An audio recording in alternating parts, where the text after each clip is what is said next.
Bonjour à tous et bienvenue dans cette nouvelle vidéo. Alors aujourd'hui, on va vous parler de l'activité préférée des camping-caristes, le vélo.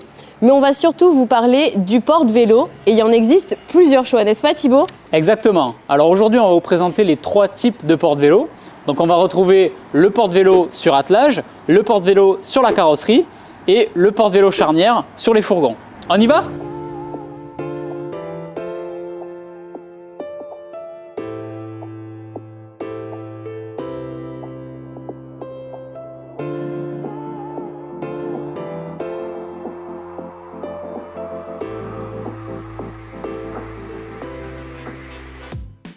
Alors là, tu vois Marie, on se retrouve sur le premier type de porte-vélo.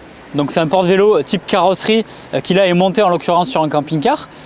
Donc ce qu'il faut savoir, c'est que pour monter ces porte-vélos, soit tu as une prédisposition, donc le véhicule arrive déjà d'usine avec ces barres-là et il suffit derrière d'aller fixer le porte-vélo, ou sinon éventuellement les techniciens ont la possibilité dans les ateliers de percer directement à travers la carrosserie et d'aller trouver derrière les tasseaux spécifiques. Ce porte-vélo, on peut aller jusqu'à 4 vélos dessus, si on est sur des vélos standards. Par contre, attention, si vous avez des vélos électriques, là on ira uniquement à 2 vélos. Oui, parce que du coup, les vélos électriques, ils sont plus lourds que les traditionnels. Exactement, on va compter à peu près 18 kg pour un vélo électrique sans la batterie.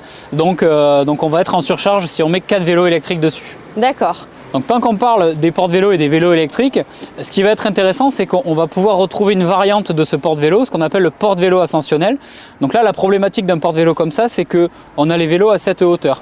Le porte-vélo ascensionnel, via un mécanisme, soit électrique, soit manuel, on va pouvoir baisser les rails. Et comme ça évitera de se faire mal au dos en voulant charger ces vélos électriques. D'accord. Et donc là, ici, c'est un porte-vélo spécifique pour les camping-cars. Oui. Mais pourquoi on ne peut pas le mettre, par exemple, sur un fourgon ?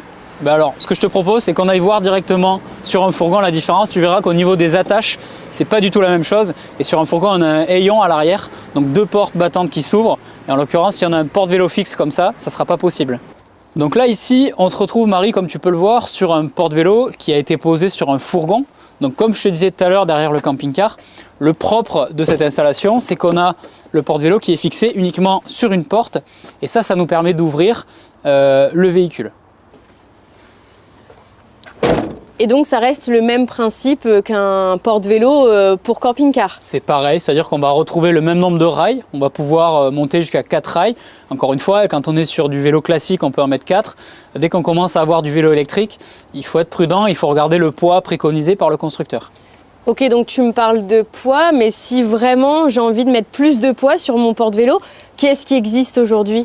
Alors là, on va basculer sur une autre solution. On va plus être sur des porte-vélos qui sont directement rattachés soit sur la carrosserie, soit sur la porte du véhicule. On va directement passer sur un porte-vélo sur la boule d'attelage. Donc comment ça fonctionne? C'est sensiblement la même chose. Il y a des rails, il va falloir fixer les vélos dessus. Mais c'est un porte-vélo qui va venir s'arrimer à la boule d'attelage sur lequel on va pouvoir mettre beaucoup plus de poids. Donc là, en l'occurrence, monter jusqu'à 3 vélos électriques, ça pourrait être possible avec des installations comme ça. Ok, donc il y en a quand même pour tout le monde. Oui. Moi j'ai une dernière question. Si j'ai un porte-vélo à la maison qui me sert sur ma voiture, est-ce que je peux m'en servir aussi sur mon véhicule de loisir ? Alors si c'est un porte-vélo qui va sur une boule d'attelage, oui.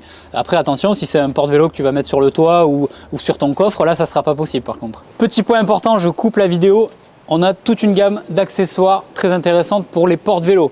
Donc on va retrouver bien évidemment les bâches de protection pour couvrir vos vélos, que vous en ayez un seul ou 4, on va pouvoir les couvrir.